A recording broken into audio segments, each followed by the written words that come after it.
Hoy el tema que nos ocupa, la vida y la obra de Johann Stamitz y Carl Stamitz, padre e hijo respectivamente. Maestro, otra de las características de la música de Mannheim era que era un grupo grande de compositores, todos muy importantes. Sí, ahí había músicos de gran relieve. Pues es el caso de Cannabis. Cannabis es uno de los grandes músicos, de los grandes maestros de la escuela de Mannheim, como se les denomina a todo este grupo. Holzbauer y Pils.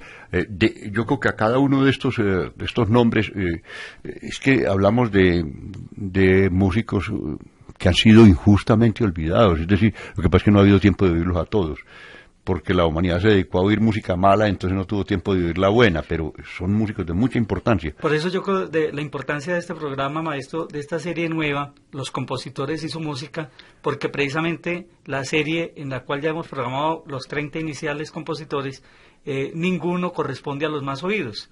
El caso, por ejemplo, de John Field, el irlandés, sí, el caso de la música instrumental de Eduardo Lalo. Nosotros conocemos la Sinfonía Española y pare de contar. Sí, entonces, lo mismo Jean-Philippe Rameau, Brixi, que tampoco se conoce, Richter. Entonces, he ahí la importancia del programa, los compositores y su música. Hay un género, pues era natural que así fuera. Hemos visto pues, conciertos de distintos instrumentos, de clarinete, de violonchelo, de Carl Stamitz, pero el fuerte naturalmente era el violín, era su instrumento, era el instrumento en el que él estaba hablando en primera persona y generalmente eran obras escritas para su propio uso. Él escribió 15 conciertos para violín.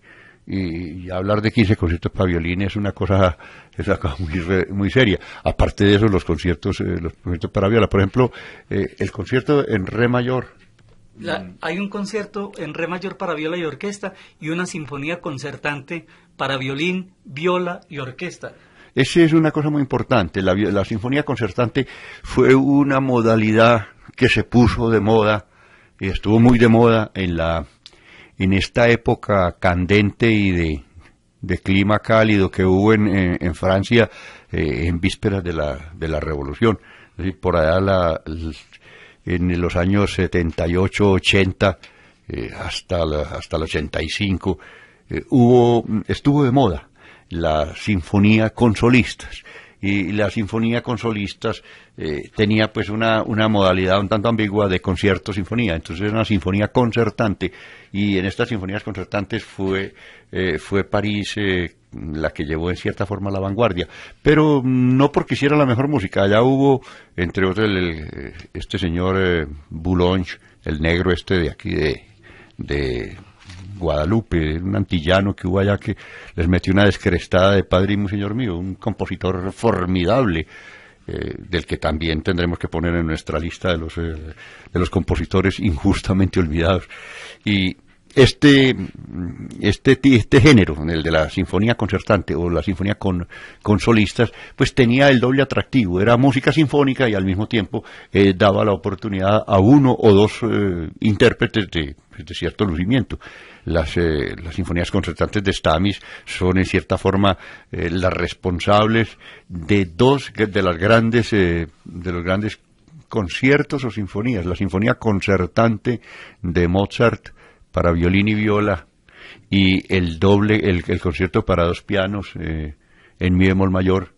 Esas dos que son dos obras contiguas en el catálogo mozartiano, y son obras seguramente inspiradas en un género que se utilizaba mucho y que se ejecutaba mucho en Mannheim. Estos conciertos, tanto los de viola como los de violín, yo creo que es una de las músicas más representativas de Carl Stamitz. De todas maneras, son dos músicos que en cierta forma a nosotros se nos confunden. Y se nos confunden porque tienen unas identidades estilísticas grandes. Por ejemplo, hay una cosa que era esa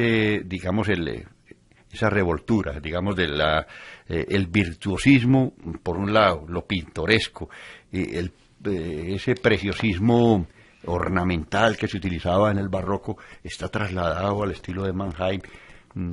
el señor, el padre de Mozart, Leopold. el Leopold no era muy gran admirador de la escuela de Mannheim, los tildaba de afectados pero esa afectación, pues por eso las sonatas que Mozart escribió, entre otras aquella famosa de la marcha turca y la de las variaciones en la mayor, esas obras las tildó él de afectadas, muy a la manera de Mannheim, a que se ve que no le gustaba, pues no le gustaba ni cinco, y no, al fin y al cabo Leopoldo era de la escuela de Augsburgo, su patria, y que eran ahí medio pues contrapunteados los dos estilos, pero de todas maneras esa condición de ese lirismo intenso que utiliza la música de Mannheimiana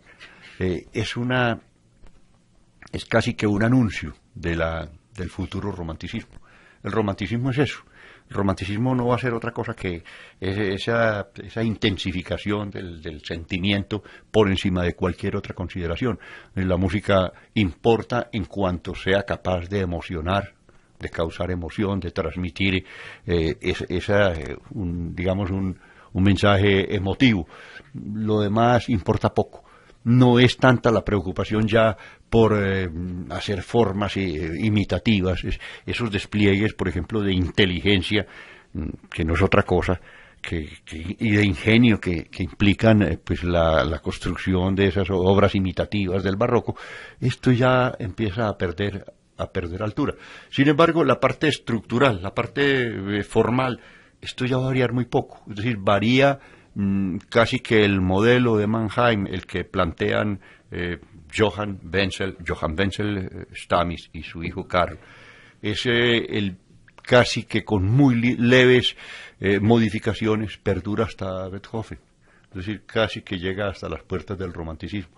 Beethoven, que fue un señor dañino y un poco rebelde y poco manejable, él volvió esto una melodía, él acabó con todo y casi que destruyó las formas o las acomodó a su manera, a una manera que él manejaba muy bien y que los demás no eran capaces. Y entonces nos dañó el milagrito.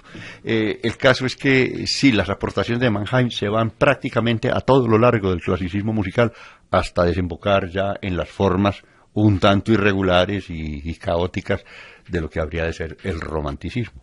Este compositor Karl Stamitz, no se le conocen obras corales o vocales. No. Realmente es solamente música instrumental.